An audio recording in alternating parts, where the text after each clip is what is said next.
In today's video, we're going to be going over Luke Shaw's career, his injury record, his attitude, wages, the future of our left wing-back position under Ruben Amorim, and exactly why Luke Shaw's time at Manchester United is up. Luke Shaw signed a 4-year contract with Manchester United on June 27th, 2014 for an undisclosed fee, thought to be around £30 million.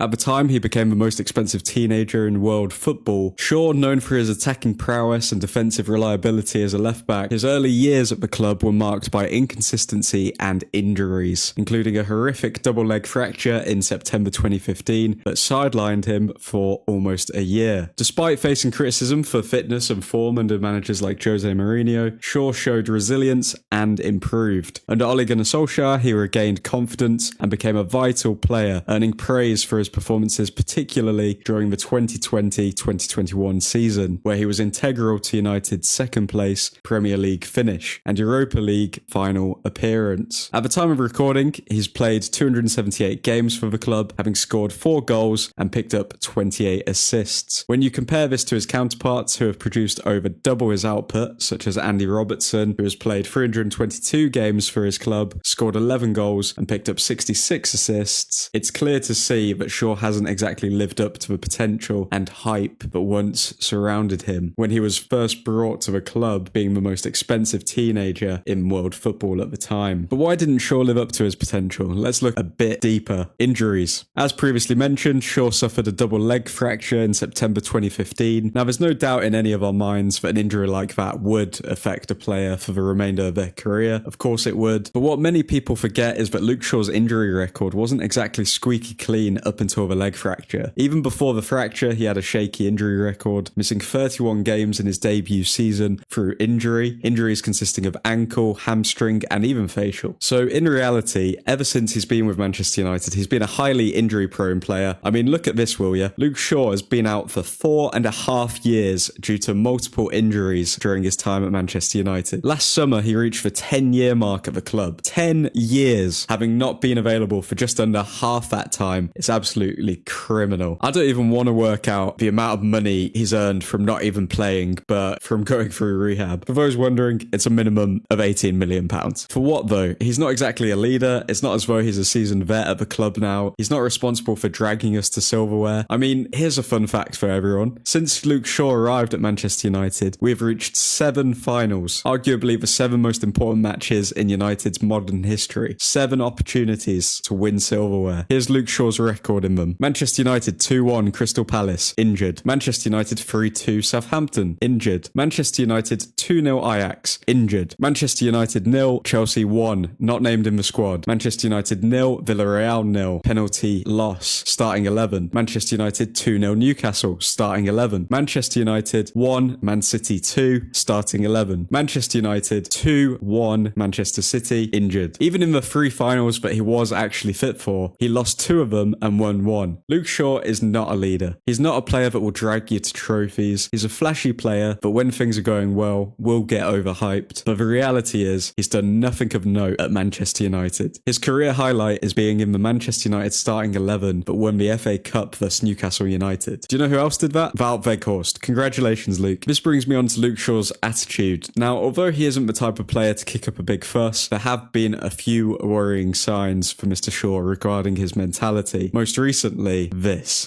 Big bird, sesame, big mean energy, rat-a-tat-tat-tat, that's a 9 melody.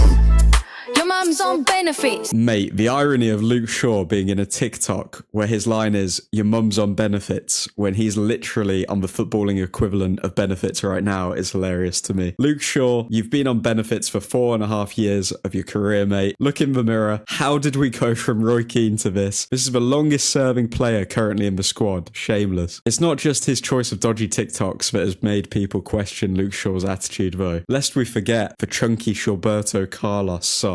It all started with Luke Shaw being caught munching on some sandwiches after United's Carabao Cup win under Jose Mourinho.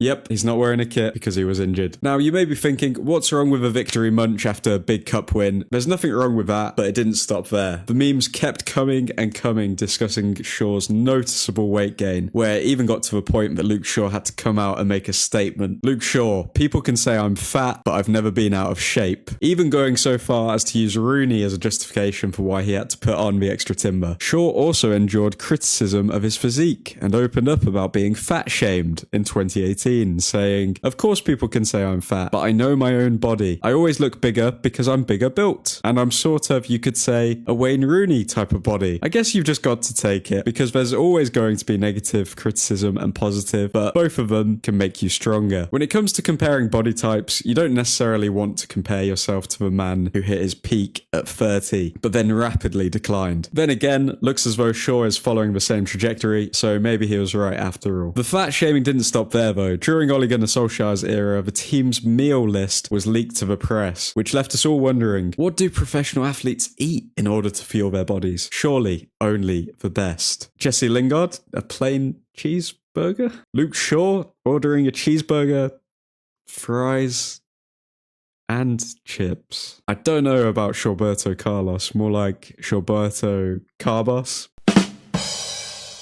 It wasn't just over Luke Shaw's eating habits where there were problems though. Mourinho, the special one, a generational managerial great, had this to say on Luke Shaw after a game. "I'll tell you because I told him already. He had a good performance, but it was his body with my brain, because he was in front of me and I was making every decision for him. And the communication was possible because we were very close, but I was thinking for him. I was making every decision for him." Despite this, to Luke Shaw's credit, once Mourinho was sacked, he did turn his career around, performing very well under Ole and Ten Hag, which included him winning the Manchester United's Players Player of the Year award in 2018-19 and 2020-2021, not to mention being included in the 2020-21 PFA Team of the Year. Considering Shaw was on the verge of leaving Manchester United following his spat with Mourinho, to turn his career around was very impressive, and he even gained the approval of Manchester United legend Rio Ferdinand, who had this to say. Speaking on his Vibe with 5 podcast, Ferdinand said, "I think in seasons gone by, you could throw at him in terms of his application. He looked a little bit off the pace, a little bit lazy at times. We have to look at where he's come from mentally, by the way. This is a kid who looked like he was on the scrap heap of Manchester United. Mourinho discarded him. The kid was a broken man. He's come back from the depths to being one of the most important players at Man United, so you have to commend him for that. His mentality can't be questioned. To come back from a leg break and to not give in when under pressure from the former Manchester United manager, Luke Shaw did very well to come back. However, you're only as good as your last game, and in all honesty, I can't even remember when Luke Shaw played his last full 90 minutes at Manchester United, which in turn has led a lot of people to believe this comeback of Shaw's is officially over. He's now known as the player that does TikToks with Molly May rather than the player that wins man of the match. As previously mentioned, Luke Shaw is on 150k a week and contracted until at least June 2027. He's our joint 7th placed highest earner at the club. He's turning 30 in July and is valued at around £20 million. The money remaining to be paid on his contract is £23.4 million, so hear me out. If we were to sell Luke Shaw for a minimum of £20 million,